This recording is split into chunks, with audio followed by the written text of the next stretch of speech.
Дуже вам дякую за присутність. Це відбувається зараз розмова англійською мовою, тому що Максим говорить англійською мовою краще, ніж говорить українською мовою. Він мене просив, щоб ми могли англійською мовою говорити. Я був згодний. So we're going to speak English. Thank you very much for your patience. I'm funny in Ukrainian whether I want to be or not. Sometimes intentionally, sometimes not. But Maxim and I wanted to have a serious conversation about the subject of freedom.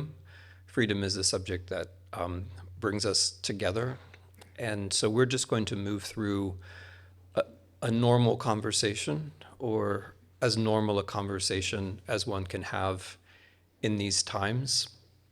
I'm always conscious that insofar as we can have a normal conversation and insofar as public events can take place, that this is thanks to Ukrainians in general and the Ukrainian Armed Forces in particular.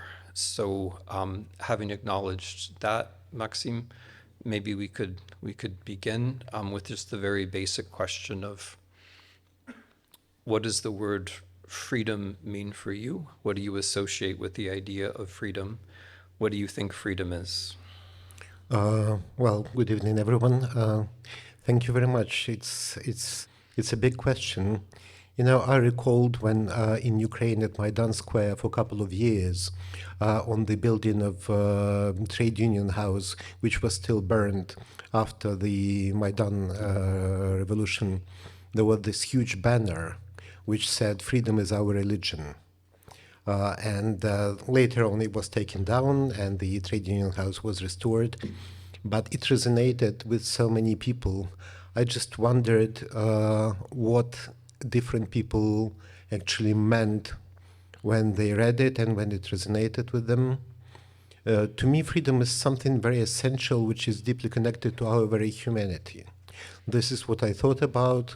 I thought about freedom in captivity, of course. This is unfortunately one of the most obvious places to think about freedom.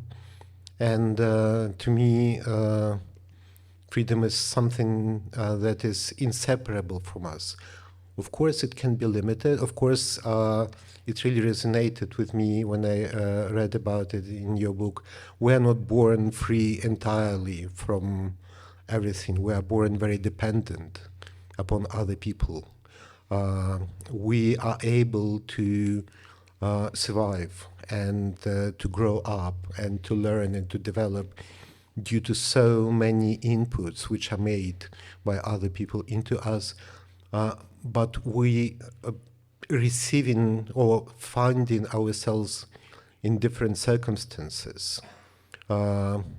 We make our own decisions what to do with them. We make our own choices, and in this way we construct our next selves.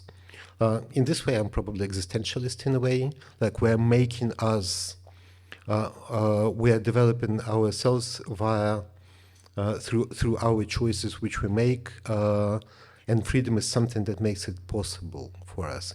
And this is, to me, one of the key moments, key points of our humanity.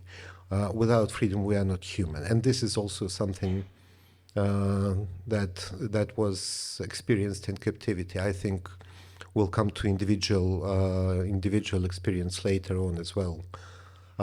But why do you think freedom is so essential to people? What usually people mean when they say they want to be free? I think you're right that freedom is essential to being human.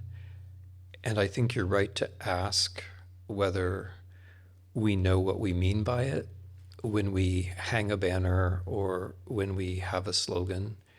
I find that freedom is a word that passes very easily through people's lips, but they may or may not have thought about it before they use it. So just to start with humanity and what makes us different, I think that the possibility for freedom is what makes us human. In the very special sense that we're a kind of creature that can live in a different dimension, a moral dimension, a dimension which isn't the same as time and space. And that dimension is the dimension of beauty or loyalty. So there are many good things in the world, and unlike the building that we're sitting in, we are capable of appreciating those good things. And every single person in this audience has some judgment about what's good and what matters, but none of those judgments is identical. They're all different. So I think we live in a world where, so I'm a moral realist. I think virtues are as real as anything else. I think a virtue is as real as a rock, and that lives are built not just from rocks, but also from virtues. If it's very important to be, for example, it's very important to be spontaneous. It's very important to do things because at that particular moment, it seems like the thing to do. But it's also very important to be punctual, to be on time, right? So yesterday I went for a long hike, which maybe was a spontaneous thing to do, and that was good. But then this morning I slept late and was late for my own conference, as some people in here witnessed. And the point is that not only are virtues real, but they come into conflict. They inevitably come into conflict. And that resolving that conflict, I think, is part of what helps us to build the moral future that you're talking about. Because if we are in an existential situation and it's us and the world and we're creating ourselves with moral materials. We're constantly making choices among various kinds of values. And and when we make those choices, we're always losing something as well as gaining something. There's a tragic character to all of this as well. But as we make those choices, we become something. We become something we weren't before. And so I think freedom has to do with that. It has to do with this moral dimension that we can live in. But of course, what follows from that is that freedom is not very easy. And what also follows from that is the politics of it. So I remember freedom is our religion. I remember Maidan. I remember the trade union building. But the anecdote makes me think of something else, which is the slogan, which I'm sure you know, of another trade union of another generation during another revolution, which was the Polish trade union Solidarność. And one of their slogans, and it's the slogan that then appeared in the newspaper Gazeta Wyborcza, one of their slogans was "Nie ma wolności bez solidarności, nie ma swobody bez solidarności." And that helps us get to the politics of freedom. So if I believe what I just said, that we're human, that we live in this moral dimension, and that this is the most important, that freedom is therefore the value of values, because you're free if you can live in that moral dimension. You're free if you can make these meaningful moral choices. If I then commit myself to that position, then I have to ask, how can I create a world in which you can be free? And then we're already in the world of politics. So it's in that very practical sense, not just a declarative sense, but a practical sense, that there's no freedom without solidarity. Because I have to understand that everyone is born helpless. I have to understand that we all need various things in order to become free. And I have to commit myself to a kind of politics in which people can grow up to become free individuals. And while we're entering the realm of politics, I'm currently reading your book on freedom, which I told you yesterday. And to me, as I told you already, to me it's more work of a philosopher than a historian. But there is a very important, to me, distinction there between freedom, positive freedom, or freedom as such, and the probably delusional concept of negative freedom. And it really struck me, it's one of the oldest questions of moral philosophy about positive and negative freedom. You resolve it, so if I can ask, elaborate it elaborate on it a little bit more, because it has very real implications in political terms and very practical ones, very tangible ones sometimes. So I'm going to answer that question, but as I answer it, I'm very conscious that the argument that I made, the conclusions that I drew, I was writing while you were actually in captivity, and I want to make sure that in the next set of conversations, the next set of questions, we get to that personal experience. Because as we were walking over, I was talking to one of my friends, and he asked me what the relationship was between, our acquaintance, our friendship, and the book, and I had to answer that, well, I'd finished the book when you had been in captivity for about 15 months, and it would be another year or more before you were out. And I just want to say that because the classic definition of negative freedom is that there's a barrier between you and what you want to do, right? Negative freedom means that there's a wall, there's a prison wall, there's barbed wire, there's searchlights, you're in a concentration camp, you're somewhere which is preventing you from being free. And that is, of course, a very compelling notion of freedom, that something is stopping you from being free. It is very compelling, but it's not correct, or it's not complete, and I want to try to explain why. First, let me talk about the politics of it, and then let me talk about the humanity of it. If we say that freedom is about the barrier that leads us in a certain political direction, and I want to be clear about this, I don't believe in the barriers. I don't believe that there should be the barbed wire or the searchlights or the concentration camps. But what I mean is that if we define freedom as the barrier and not the human, then we're led to a politics which is essentially destructive, because people move very quickly from the idea that there shouldn't be barriers like prison walls to the idea that freedom means only removing barriers. And if we decide that freedom only means removing barriers, we move very quickly. And this is not a speculation on my part. This is the politics of today, especially in the English-speaking world, but not only. We move very quickly to the idea that we need to get rid of the government because the government is just one sort of barrier, so we should get rid of it. And we move very quickly to the idea that other people are a barrier, that you're a barrier to me. My freedom matters, but you're in the way, and so there's nothing wrong with getting rid of you. And then we're back in the concentration camp. And of course, we're quite literally back in the concentration camp. In the United States, we're planning to build in this year concentration camps to hold 100,000 people. That is what we're aiming to do right now. And it is in large measure precisely because of this political way of seeing negative freedom. But then it's wrong in terms of humans because the focus has to be on the person. So if the wall is not the problem, the barrier is not the problem. There's nothing wrong with walls, actually. Like the walls, we're all right now enclosed within walls, and we feel very good about it because these walls are keeping out the weather. These walls are holding up beautiful paintings.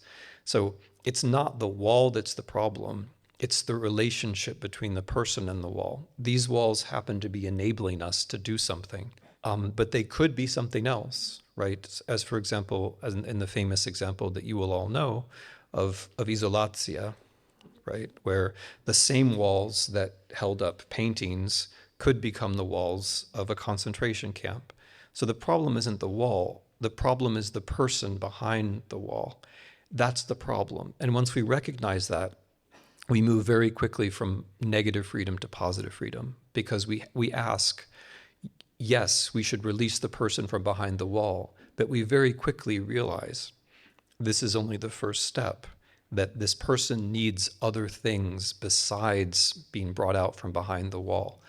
And Maxim is, of course, right that my book is a philosophical book, but it has some historical examples. And one of the historical examples is about concentration camps in particular, because you would think, again, if you're in a negative freedom perspective, you would think there's nothing wrong with talking about liberating concentration camps. Naturally, people are in concentration camps And in 1945, at the end of the war, when armies arrived, certainly they must have liberated people. And that was the language that was used at the time, of course, this language of liberation. But I think Ukrainians are correct to be skeptical of liberation. I think Ukrainians are right to talk about deokupacja, because deokupacja, the idea of deokupowania, it gives you this sense that, yes, something has been removed, but maybe there's something else to be done. And historically, this is true precisely in the most radical examples. So after the concentration camps of I'm talking about the German ones in the 1940s. When American and British soldiers got to those concentration camps, the newspapers talked about liberation, but the nurses and the doctors didn't. The nurses and the doctors said, this is not a liberation. There are many things we would have to do before these people can be free. These people will need medical treatment. They will need psychological treatment.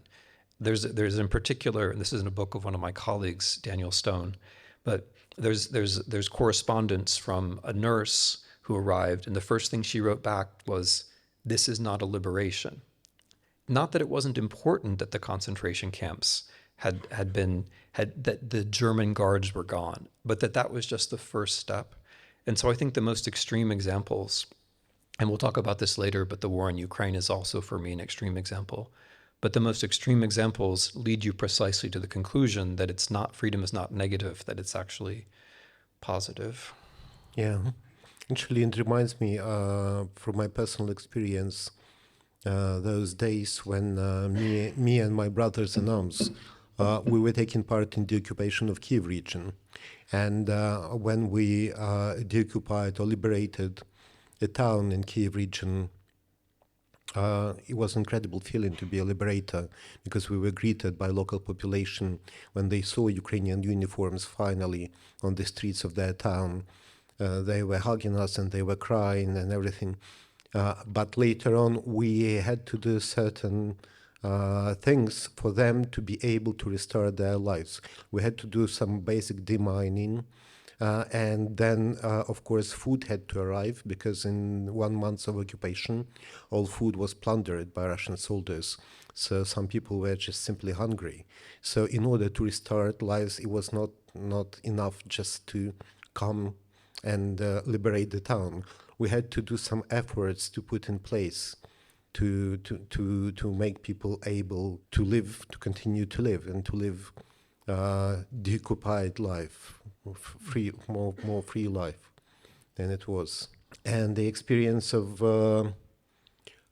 walls, when I think about my experience of unfreedom, I recall from time to time a quote from Igor Kozlovsky, Ukrainian religious scholar. I read it after I was released from captivity, and he said that freedom before captivity and freedom after captivity are two different things. Before captivity, you take it for granted. You don't really think about it. You don't really notice it. It's just there as air, as it should be. While after captivity, it is the most precious thing you can exercise, and it is very practical. You treasure every single moment when you can exercise your freedom. He's written that probably it is the second most precious thing after love. These were his words. Simply because, to me, this notion of freedom being connected to humanity was illustrated by the experience of captivity. I said it several times already that in captivity, we were basically what the guards and interrogators tried to do. They created an atmosphere where prisoners were turned into objects. They were deprived of any freedom of choice, of any control over their own lives. They could not exercise any agency whatsoever, and they just had to do what they were told to do. And that included not necessarily practically important things. They could force us to sing Russian anthem just for fun, or to squat on command, or to do push-ups on command, just in order to exercise this authority over prisoners. And this removal of human agency is something through fear and pain. This is something that characterized to me the time in captivity. But later on, when I talked to locals who were convicted for criminal offenses, who lived under Russian occupation for more than 8 years by that time, and after I had to watch a lot of Russian propaganda, actually it came to me that it is not limited just to prison, that the very essence of contemporary Russian ideology is depriving people of their agency, that people actually do not exercise any control over their own lives, that all the agency is with the authorities, with the state machinery, which is personalized in certain figures and the national leader, etc. They are given certain degree of control over their everyday agenda, very limited one, but all the big choices are made by someone higher up. At the same time, I discovered for myself that it had for these people one of the effects that they did not feel being responsible for anything that's happening in the country. They didn't feel any responsibility for war, for instance, or for any political decisions, or for what's happening with their communities, because they didn't make any choices. And they said, we cannot influence the choices, and therefore we're not responsible. To me, it was a deception. I felt I could not probably make a logical kind of argument out of it, but to me it felt like the deal with the devil. When the devil comes and says, give me your freedom and I will deliver you from your responsibility. And you give away your freedom, but your responsibility stays with you for both action and inaction. So I'm wondering, to me, freedom and responsibility are two things which are inseparable from us, even if freedom can be limited. But to me, they are almost Siamese twins. What do you think of responsibility and freedom? Freedom in solidarity with other people, or when we choose negative version of freedom and it leads us wrong path, essentially. So I'm gonna take a moment and be a historian. I should, in addition to thanking Varosh and the museum and all of our other hosts for this conversation, I should mention that I'm here because Uzhhorod has institutions in Uzhhorod have graciously allowed Ukrainian History Global Initiative to have one of our workshops here. Ukrainian History Global Initiative is a very large international project involving about 100 colleagues from Ukraine and around the world trying to build a very large, publicly accessible and interesting history of the lands and peoples of Ukraine. So that's what I've been working on all day. And so I'm going to just take a moment and make the point that everything is always about Ukraine. So the deal with the devil, that notion of the deal with the devil comes from the story of Faust, of course. And the story of Faust comes from Goethe, it comes from Christopher Marlowe, it comes from a figure from the early Reformation who called himself Faust, who was a magician. But the idea of the deal with the devil comes not only from them, but from a very early Christian novel about Saint Clement. And in that novel, the action takes place in Ukraine. So Saint Clement's father is called Faust, and his brother is called Faust, and his sister is also called Faust, and so that's where the name comes from. And then in the action, you have the idea of a magician who has made a deal with Satan. So, in case you didn't know, every feature of world culture comes back to Ukraine, and every reference to a famous. Thank you. And so every reference to, it is actually quite interesting how much of world culture, in one way or another, does come back to these lands, because of course Saint Clement wasn't Ukrainian, and the time we're talking about is 1800, 1900 years ago. But it's striking how much of world culture is actually connected with these lands, and how, even a conversation about something else leads back to Ukrainian history. So I actually want to talk about love first, because in the Kozlovsky connection, because I think love and positive freedom are connected. If you're in a negative freedom world and everything is about a barrier, then you're going to have a problem with love, because other people are going to be barriers to you. And if you're this is part of the answer to the question about negative freedom, and it's part of the problem with negative freedom. In the negative freedom world, I already know what I want. I already know myself. I think I do anyway. I'm convinced I do. I'm convinced I know who I am and what I want and what's good for me. And then the rest of you, you are all just objects, really, because I know who I am, and that's really all that matters. And so the paintings are objects, but you're also just objects, because you're just instruments by which I could become free. I could get the things that I want. But the truth of the matter is that we don't actually know ourselves, and this is part of the human condition. We can't see ourselves, really. We can only see ourselves by way of the eyes of others. So, for example, when I was standing over there waiting for this, someone came over and said, "You should tie your shoe." And like, that's always true, right? There are always things about us that we don't notice. And to put it gently, they're usually much more fundamental than that our shoes are not tied.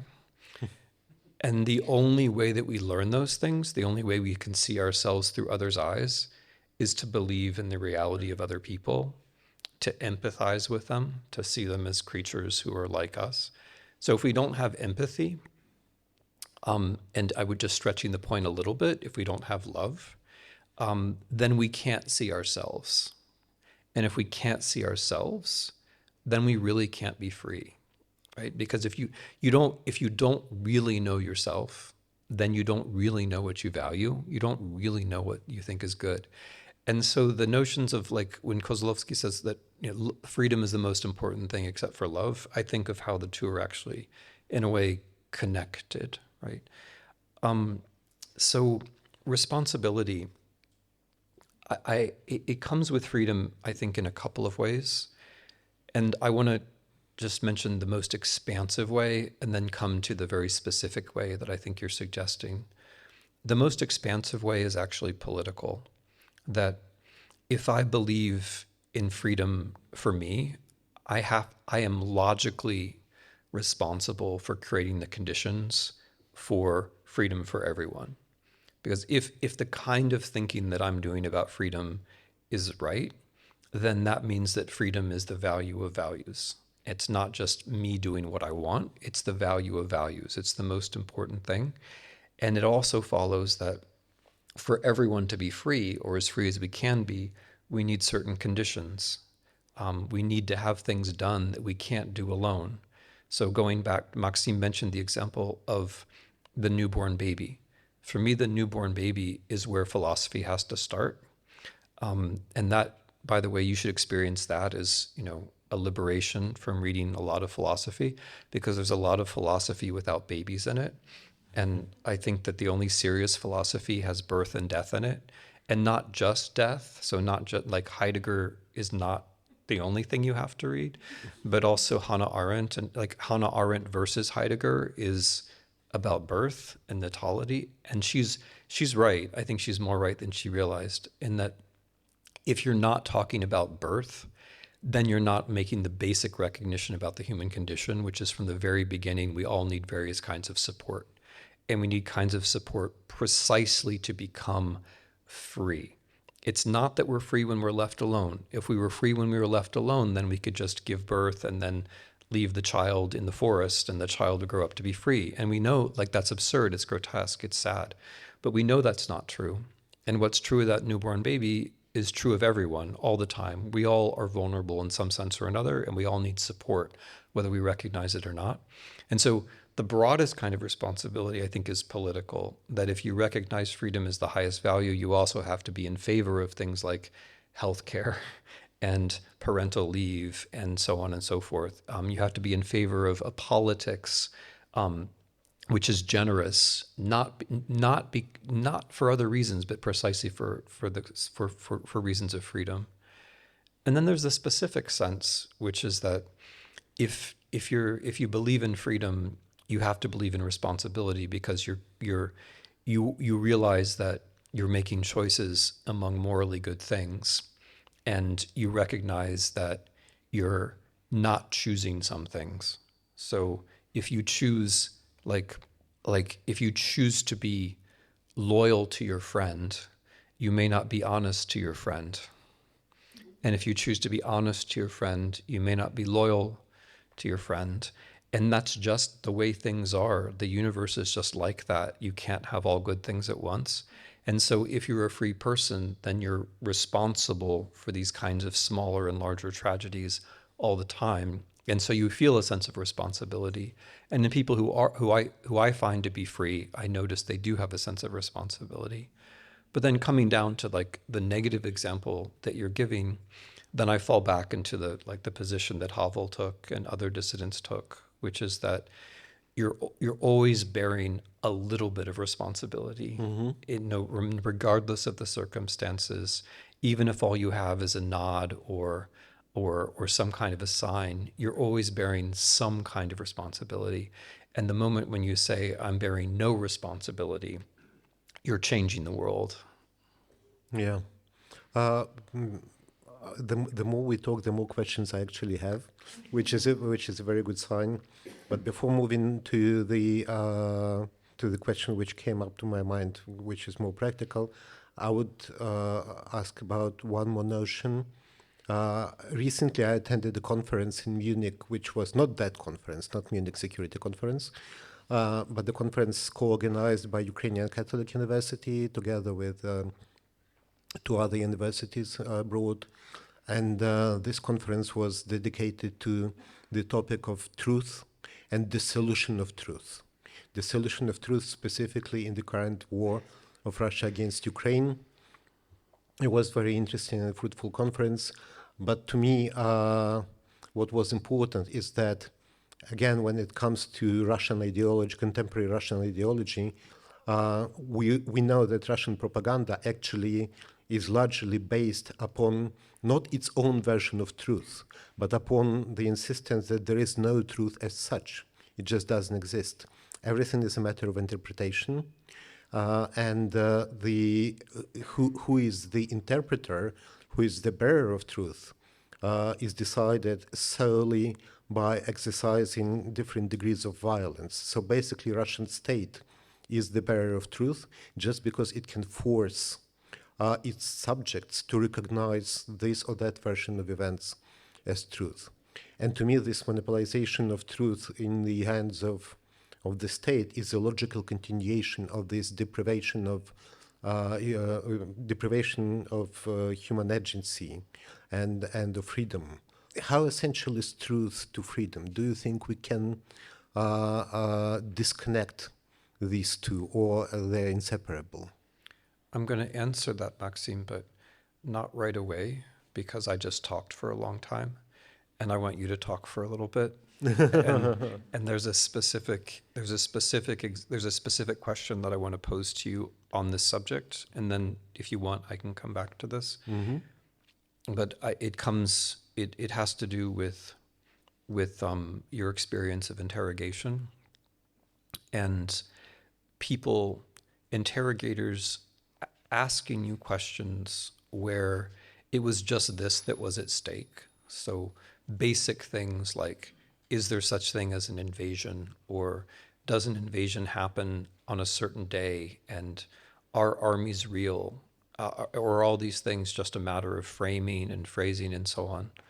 So I think you know what I have in mind, but the specific way I want to ask the question is your interrogator who doubts that there is such a thing as an invasion, is that person in some way unfree?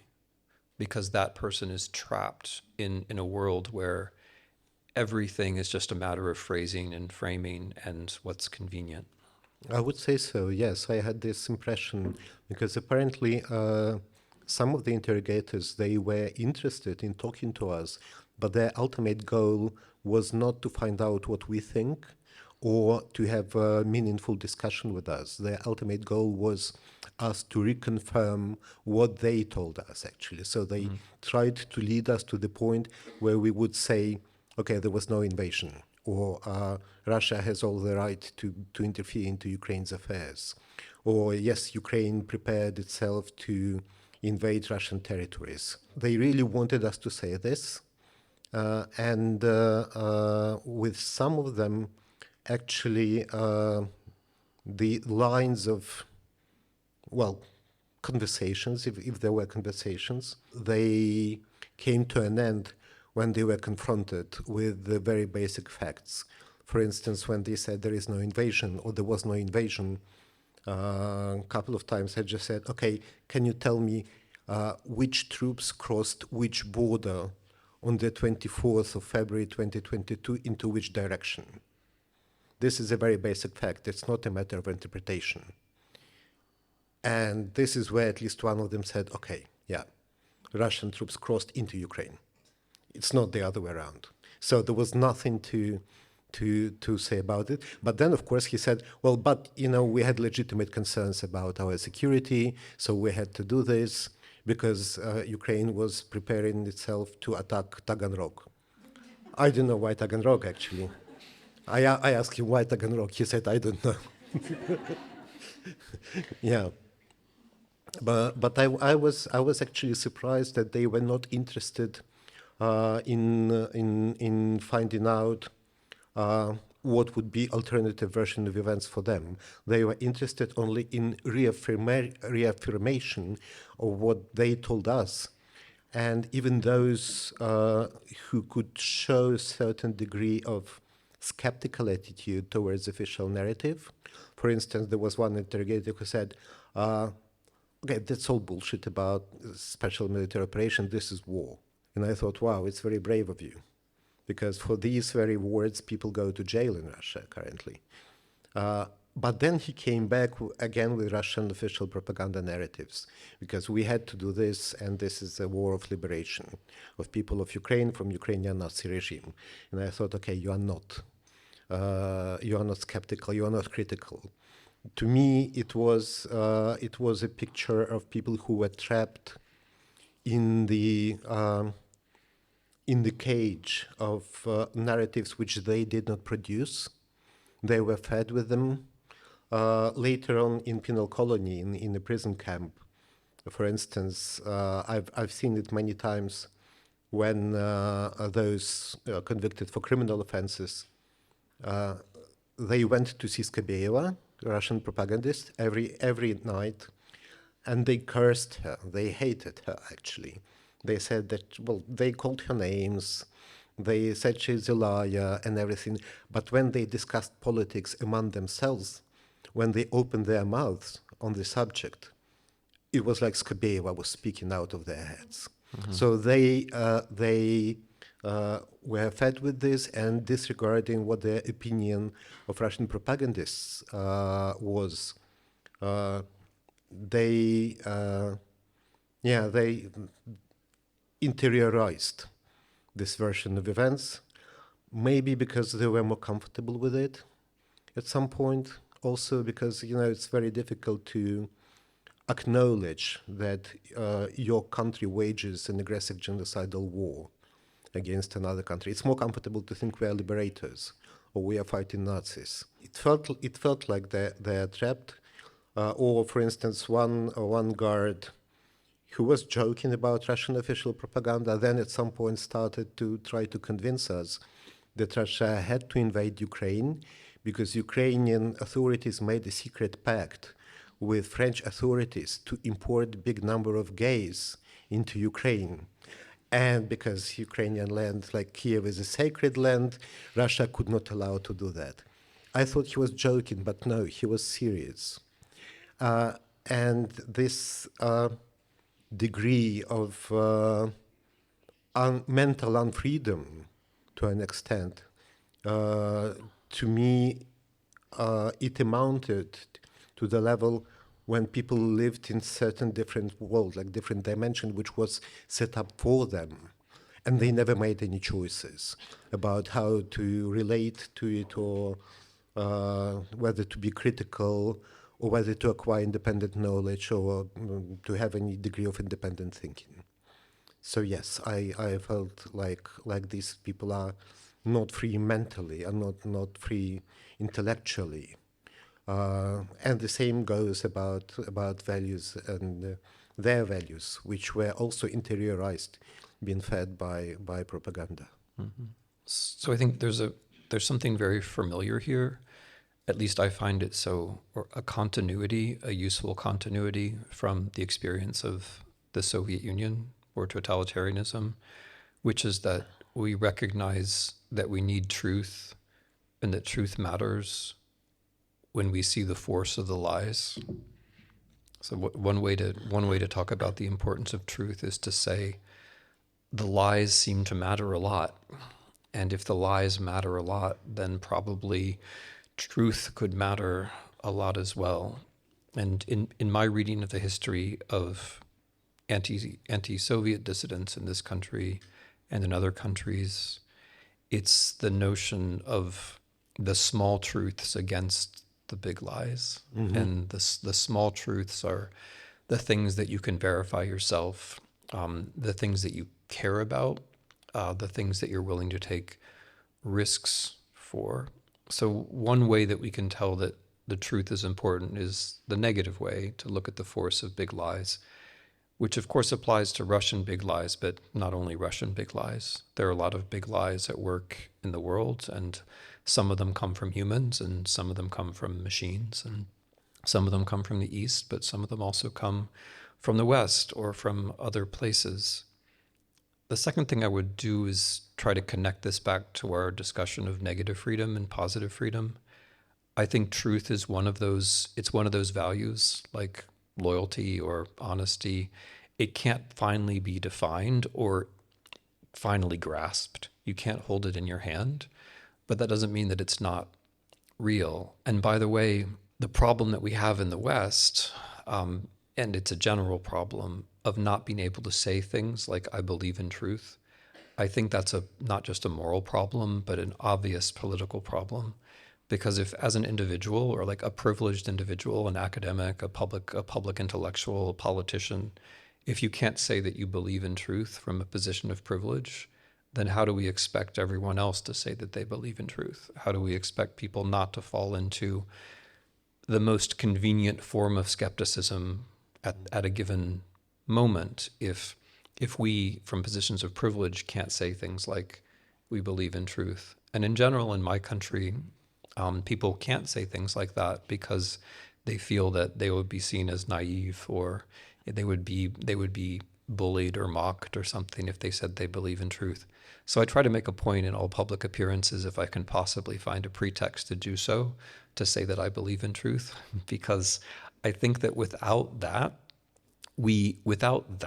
like affirmation of the value, we can't get very far. And the way I want to connect it to negative and positive freedom is this. In a negative freedom perspective, you imagine that, I'm going to make an analogy here with the welfare state and consumer goods. Okay, so in a negative freedom perspective, we tell you, look, you have preferences, right? You prefer some things to others. You prefer to own a television rather than preferring to own 10 large rocks. And so therefore you spend your money on a television and not on 10 large rocks. You prefer to have a car rather than to have, I don't know, an expensive kind of goat in your backyard. And so you spend your money on the car. And so the idea is that you have preferences, and you can realize those preferences. Like that's the negative freedom perspective as realized in microeconomics. So you are consumers, you have preferences, and all that really matters is that you can realize your preferences. Okay, but how do you actually become the person who can realize your preferences or have preferences. It takes a lot of work, actually, to create a person who has meaningful preferences. So I gave stupid examples, but in order to be a person who has meaningful preferences, you have to be educated, by which I don't mean a fancy education. I just mean you have to have an opportunity to think. You have to have friends and family. To have preferences, there has to be an environment created around you so that you can really decide what you care about and not just be influenced by advertisements or what everybody else says. But moreover, you have to have a house in which you can put that television or that goat or whatever it is. You have to have a house. You have to have an apartment. You have to have a place to live. And just capitalism isn't necessarily going to do that for you. Just capitalism isn't going to make sure that you have a roof over your head. And if these choices are going to be meaningful, you have to be healthy, right?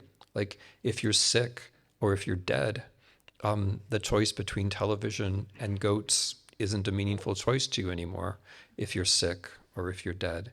And it takes a lot of work to create a situation in which you can actually start thinking, okay, these are the choices that matter.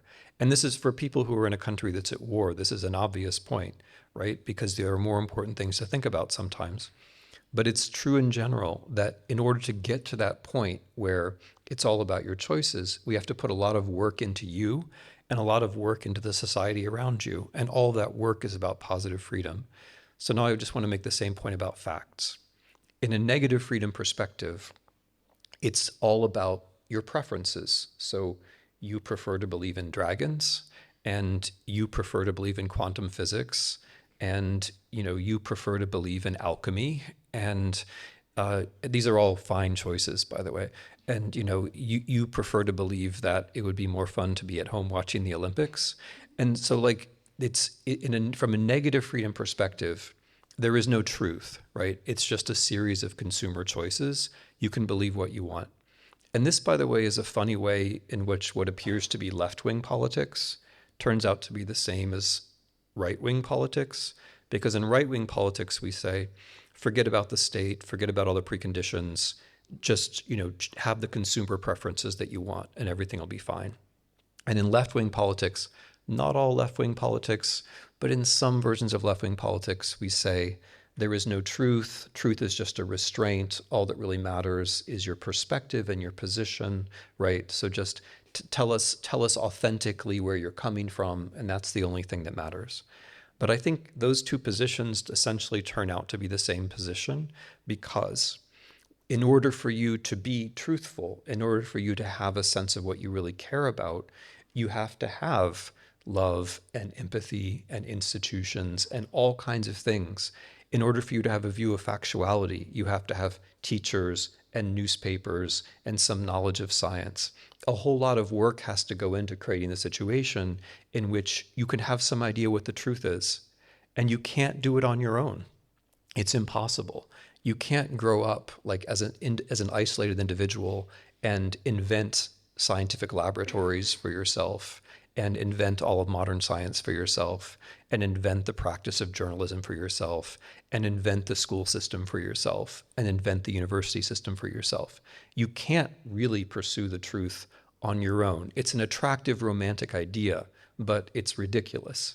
And so the idea that truth is just how you feel at the moment is very dangerous, right? There is such thing as truth, I think, but to get there, we have to create we have to have a moral affirmation of it, but also an institutional affirmation, which follows the moral affirmation. So I do think that truth is crucial for freedom, for democratic politics, but I also think that truth demands the same, as a kind of freedom, it demands the same kind of moral and institutional work that other kinds of freedom demand. Coming to practical, you were talking about very practical things, because in order to make people being able to exercise their freedom, they should be empowered or given an opportunity to do so. And this notion of solidarity is essential here. Like there is another slogan, no one is free until someone is unfree, as long as someone is unfree. Or for freedom, yours and ours, also another one, very well known. Ukraine is fighting for its freedom. This is what we say on so many places and so many times. But what is the state of freedom, or what are the perspectives of freedom when it comes to Ukraine, in your opinion, also given this angle? Because to me, for instance, we are just having an opportunity to start a long road to put human being into the center of Ukrainian politics, while when it comes to access to healthcare or to education, huge social inequality which exists in Ukrainian society. To me, these are all things which undermine freedom in our society and which are very risky. And it looks like politics which would be able to enable people to exercise their freedom are not trendy at the moment. They don't seem to be popular. So what do you think, how far Ukraine has to go to kind of develop conditions for freedom to be exercised by all people in our communities here?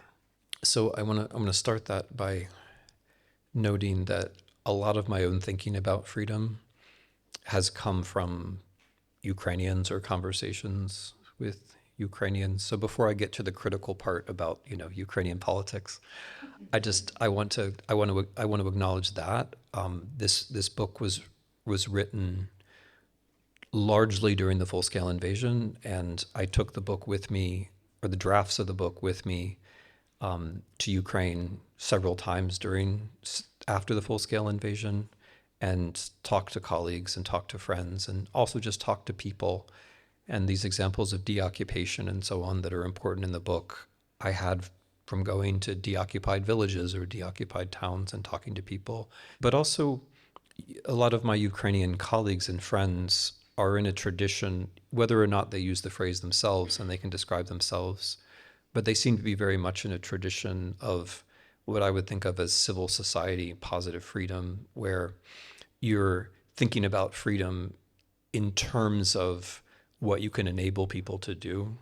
And again, people can speak for themselves, but Maidan seemed to be very much about that. So people came together, but they weren't just a bunch of individuals together in a place. There was a lot of cooperative work which was going on to make sure that various things happened, which is true of protests in general. But when I think about Maidan, it's taking me towards the end, the political part. So what was Maidan about? Again, you will have your own recollections, but I will just refer to the sociology, the public opinion polling at the time, which very strongly indicated that people cared about Europe, the European Union, because they cared about the rule of law. And they cared about the rule of law because they cared about corruption and inequality. And so there's a way, and there's a very organic way, or a very straightforward way, that one can connect public protest to a larger idea of freedom. And this is just, by the way, when one of the problems in the world is that there isn't enough journalism. I mean, enough reporting. There's enough writing, but there isn't enough reporting, and so. And I mean, it seems like a small thing, but it's incredibly important now, that, in a bad way, that when Americans read about the world, they're not reading about what reporters are writing from somewhere else in the world. They're reading reproductions of plagiarism, of copies of something that somebody wrote. When the Cold War was coming to an end in the 1980s and 1990s, my country still had multiple newspapers with foreign correspondents all over the world, but also in Europe. And so when the Soviet Union came to an end, we had multiple people writing about it from multiple perspectives. They didn't always get it right, but at least we had humans. We had humans who were reporting. Why am I mentioning this? I just want to make a very simple point. Now, when you read about protests in American newspapers or British newspapers even, The cliche is always that these are anti-government protests. They're anti-government protests. Whereas in fact, usually, whether it was in Ukraine or whether it's in Georgia now or in Serbia now, it's not that the people are anti-government. It's that they want the government to work in a better way, which is a very important distinction, right? So like Maidan was not it might be anti-Yanukovych, or it might be, pro-association agreement with Europe, or it might be anti-violence, but it's not anti-government. It's about the government being better, which is a very important distinction. And so on that distinction, right, I'll return to the main theme, which is that I think protesters in 2014 were correct that Ukraine needed the European Union in order to lean against oligarchy and inequality inside Ukraine. I think it's right to think that the rule of law is very difficult and it's very hard to achieve on your own. I mean, there are no examples of where it's easy and lots of examples of where it's hard. And I think it was reasonable and remains reasonable for Ukrainians to think if we were in the European Union, these rule of law questions would become somewhat easier. And I connect these rule of law questions to positive freedom because the rule of law allows for a certain amount of predictability in the outside world and predictability in interactions with your government. So I don't want to be I don't want to be very judgmental about Ukraine right now during war, but I share the general concern I share the general concern about inequality. And I want to make the point that oligarchy or wealth inequality is inherently incompatible with freedom, not just in the Ukrainian case, but in general. It's just not true that it doesn't matter if some people are very rich, because if everybody has enough, that's not true. If some people are very rich, they will make your lives miserable and meaningless, always.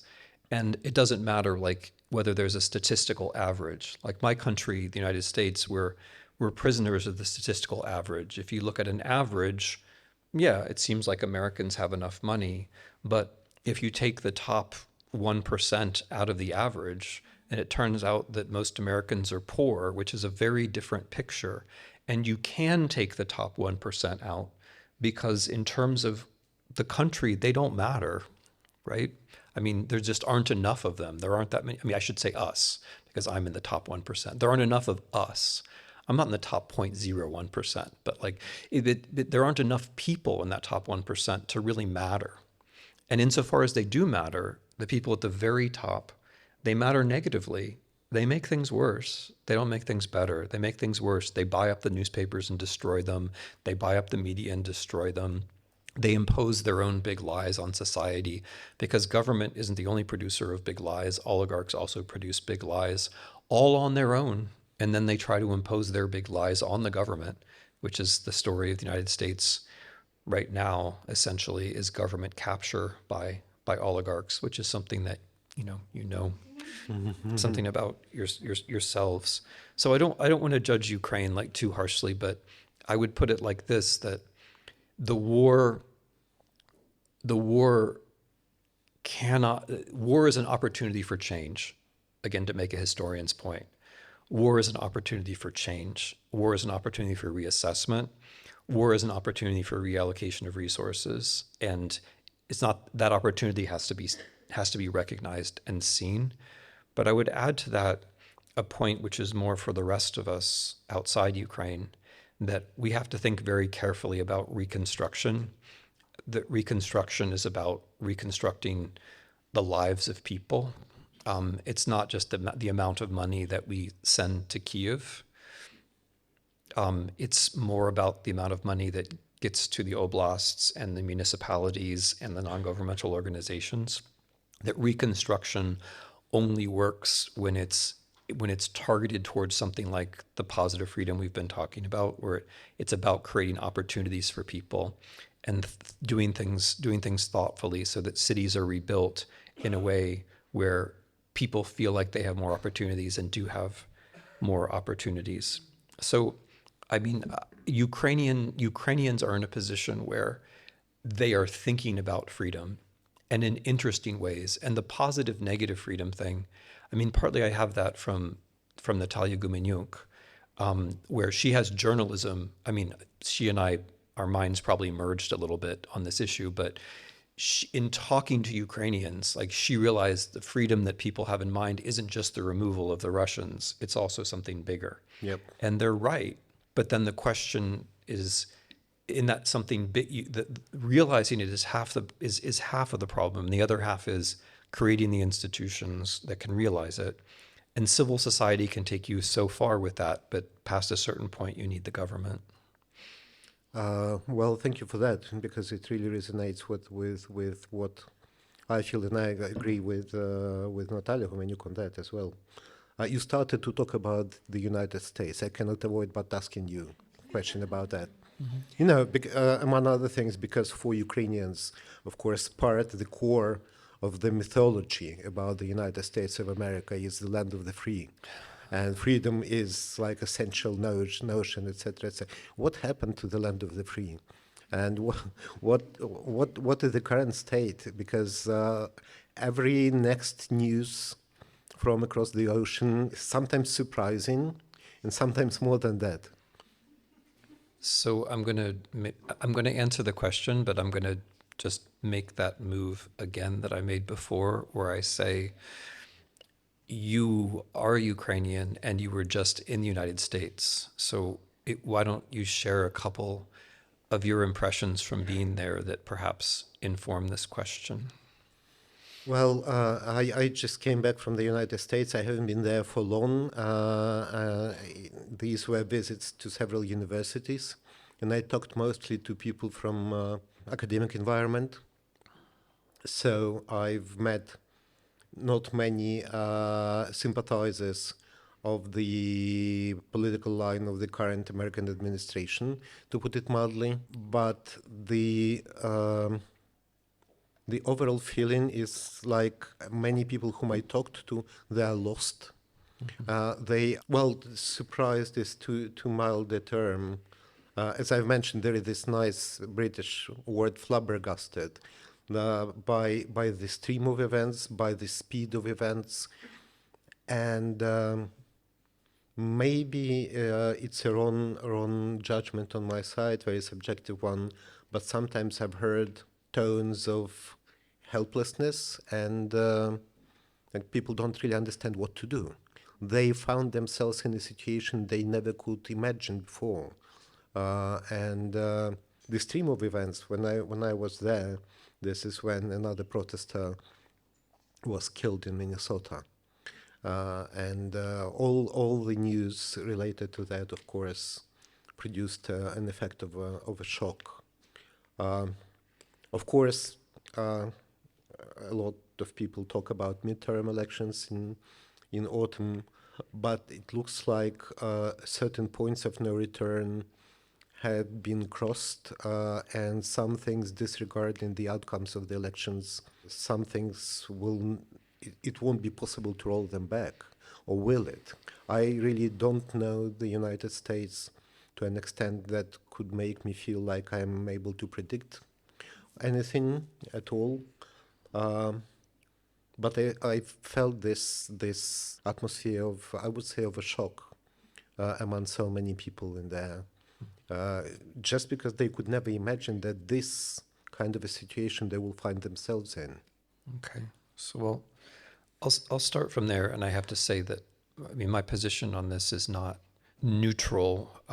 That is to say, for the last decade, I've been trying to prepare Americans for this scenario. And again, a lot of what I learned and a lot of what I understood came from my East European friends, came from Ukrainians, but also came from contemporary history, came from the contemporary history of Ukraine, the Yanukovych interval, and also from the history of the 20th century. So I have a view about being surprised, which is that we really didn't have a right to be surprised, that surprise is a luxury that you can't allow yourself. because when you say that you're surprised, what you're really saying is that you're helpless. And of course, like, okay, you can be surprised for a moment, but I'm impatient with the general reaction of surprise because this was incredibly predictable. And it was in fact predicted, and not only by me, but by a lot of people. And there's a sort of American provincialism, which I find very upsetting, which is to say, we not just that it can't happen here because we're America, but also we're not going to listen to the Canadians or the Europeans or the other people who tell us that this could happen. We're not going to listen to them because our reality is the only reality. And that sets up the conditions for this surprise and this sort of helplessness. Because when you're surprised, what you're really saying is not just that I wasn't ready, you're saying nothing could have prepared me for this. And as a historian, and not just as a historian of Eastern Europe, this really bothers me, but it also points to a condition of helplessness, I think. It bothers me because nothing that the Trump people are doing is new. Nothing. I mean, none of it's completely new. There are elements that might be, innovative, I guess, but in general, it's all very familiar. From the big lies to the concentration camps, it's all we know it all. There's nothing there that we haven't seen before, and so it bothers me. It bothers me as a historian, but also as an American, because a lot of and this is getting to your question about what happened to the land of the free. A lot of these things are familiar from American history, too. The imperfections of the U.S. are cracks, which Trump is perhaps broadening, but the cracks were there already.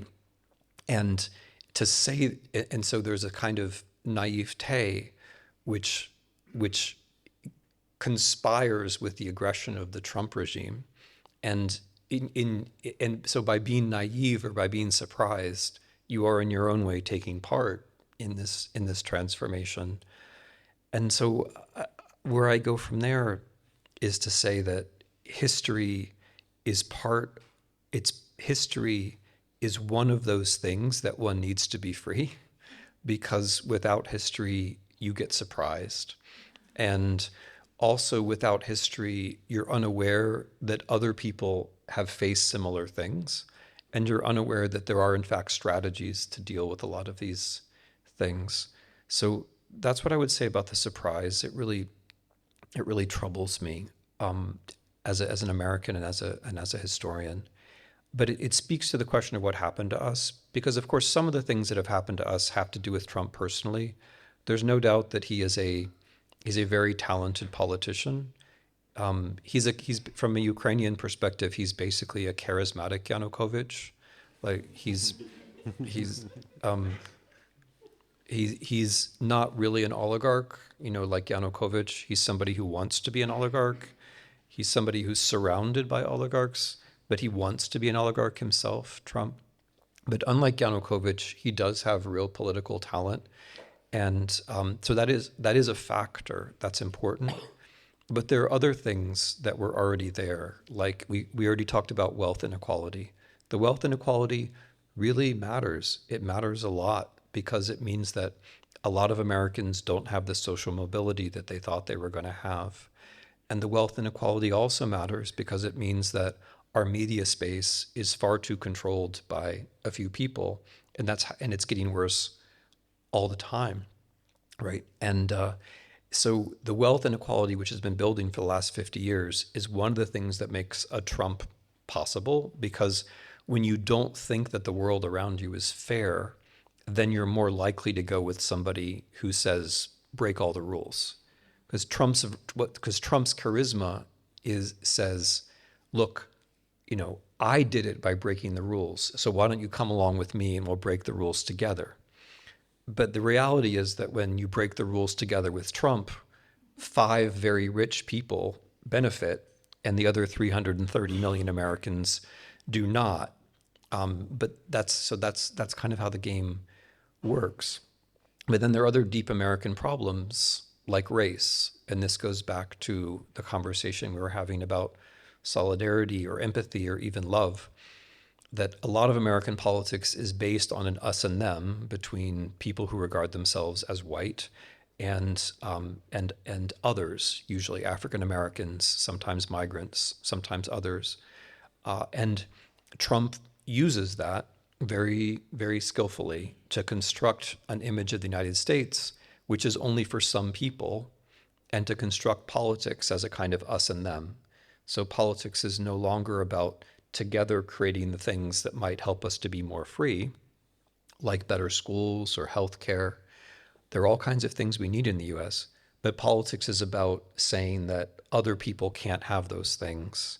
We can't have those things together, and politics is about hurting the other ones. And, that's Trump has been successful with that.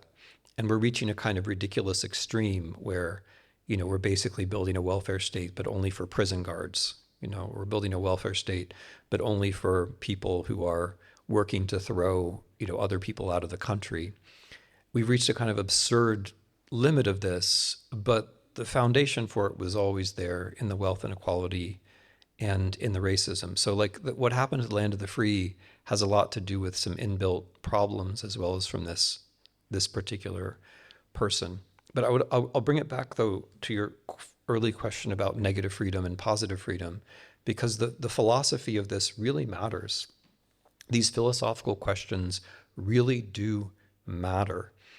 If you believe that freedom is just negative, then a president who destroys your government can look like somebody who is helping you to be free.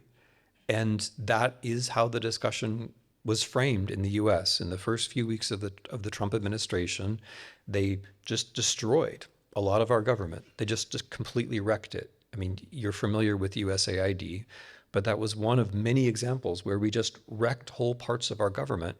And the discussion was framed as though, well, perhaps this is, unnecessary bureaucracy or red tape, and perhaps they have good intentions of making government more efficient. No, they didn't. They were just wrecking government and making people's lives worse. There was nothing more to it. But if you're in an ideology of negative freedom, then anything which is against the government can seem like it might be some kind of liberation. And the ideology of negative freedom is the ideological cover that our oligarchs use. They say, well, we don't need the government, right? But of course what they mean is, and this is a political lesson that all Ukrainians know from the cradle, I know, but when an oligarch says you don't need the government, what the oligarch really means is, I'm going to be the government, right? Because when you clear the space of all of that bureaucracy and all of those legal institutions, what's left is a free play for the people who already have huge amounts of money and their own media apparatus and their own currency, right? Their own army increasingly. These philosophical questions about what freedom is, I think they really do matter. And it's not the only thing which has happened, but it is part of the answer to your question of what happened to the land of the free, is that the people in the land of the free made a mistake about what freedom is. Thank you. I'm afraid we are running out of time because also we need to leave some space for questions from our dear audience. I would like to ask last question from myself for today. And, long time ago in previous life, it was the year 2000, I was a young journalist and I interviewed over the phone, don't ask me why, it was a strange story, a well-known sociologist, Immanuel Wallerstein, who, it was the year 2000, so there was all that millennium craziness going on. And for some reason, my editor decided it's a good idea for me to make an interview, to do an interview with some famous prophet who would predict the future. Wallerstein's concept was actually about the world system reaching certain bifurcation point where it starts to behave in an unstable way. And he actually concluded his interview with saying that in next 20 to 30, maybe 40 years' time, will see a bifurcation point and the world system will go, we don't know which direction. It might go in the way of more free, inclusive, and human world, but it might also go in the way of semi-isolated, semi-fascist, or openly fascist dictatorships. And we have no idea which path the world system would take. We should strive to move it into a more human way because the action of even small group of people might matter at this point, but there is no guarantee. And I remember this there is no guarantee were his words. Well, now we are actually in that space he talked about, and it doesn't seem to be that the world system moves in more human direction, does it? What's the idea of the future for all of us internationally across borders? Are we going down the path of freedom to be more limited, of the concept of negative freedom prevailing, or we are still open to different scenarios here in Ukraine and internationally? Yeah. So I don't want to overstate the point, because having the right ideas doesn't guarantee that the right thing will happen. But I would say that a precondition for a world which is more humane is that we do have ideas of humanity. I think that one thing that we have all, I hope, clearly recognized, if we didn't already know it, is that ideas of humanity don't come along from any other source aside from humans. That you can't get an idea of humanity from history, right? Like there is no big H history. There is no Weltgeist, right? There, Hegel and Marx, those characters, although they had some interesting thoughts, like they're wrong that there is one big idea and that history delivers it. And they're capitalist imitators who have essentially the same idea that the economy is going to deliver ideas of freedom, that's also incorrect, right? Everyone's incorrect if they think that history brings economic conditions and economic conditions are going to bring freedom.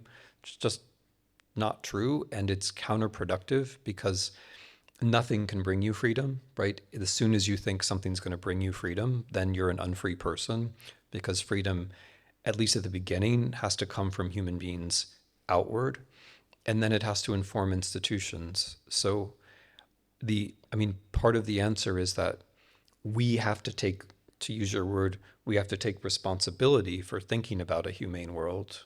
And for me, the central idea of a humane world is precisely freedom. We have to take responsibility for it, and then we have to think with that idea, some humane idea, freedom or other words, we have to think actively about institutions, because you can only go so far by yourself.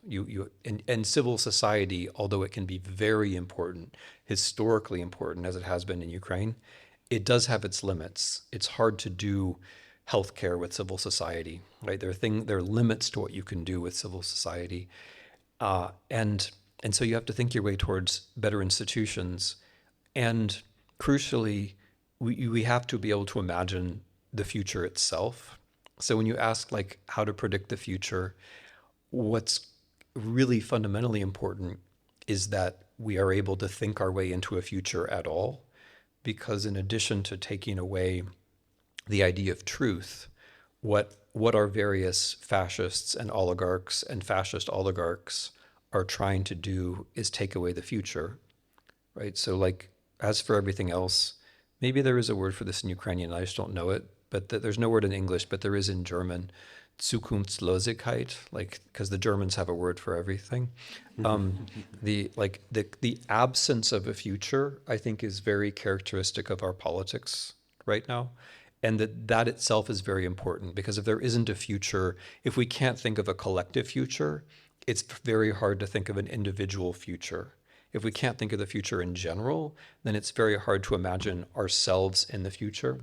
And if we can't imagine ourselves in the future, then it's very hard for us to be free, because we don't see how our moral choices are going to change anything, are going to matter, because we can't think of what the day after tomorrow is like, or we can't think about what next year is going to be like.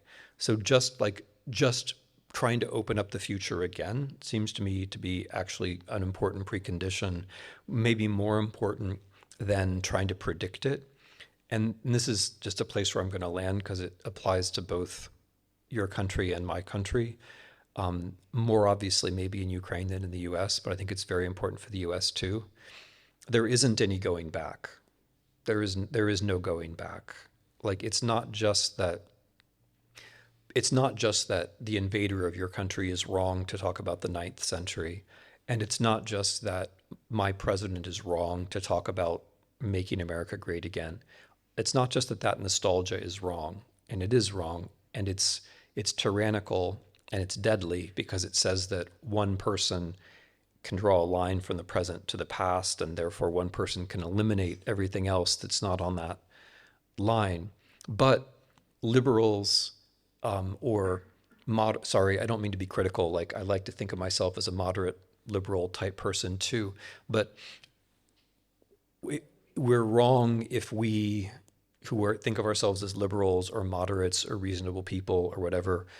We're wrong to think that we can go back to 5 years ago or 10 years ago, right? There is no going back. Like, whatever the world was before the full-scale invasion, or whatever the world was before Trump came to power the second time, that world is gone. It's not coming back. And maybe that's bad news and maybe it's good news, but it's just true. It's not coming back. And so whatever humane idea we're thinking about, whether it's freedom or something else, and whatever humane institutions we're aiming for, we're aiming them towards a future rather than towards a rebuilding of something or a reconstruction or a reform. We're aiming them towards a future which, for better or worse, is open. And because it's open, we're taught not to think about it at all, right? And so the first step is not so much predicting, I think. The first step is more recognizing, and it's frightening. I mean, like everything involving freedom, it's frightening to recognize that the future is open, but the future really is radically open right now, simply because there's no way to go back. There's no way to go back to the things that we thought we had, whether those things were real or not. We can't go back. And so, I mean, it goes back to this temptation that we were talking about with respect to the Russian soldiers, which I think applies in a way to all of us. We would like to think that we could go back. You know, we would like to think that there's some comforting rhythm around us that will persist. But I think, freedom is elsewhere. Thank you. Thanks. Thank you very much for that. Thank you, Maxim.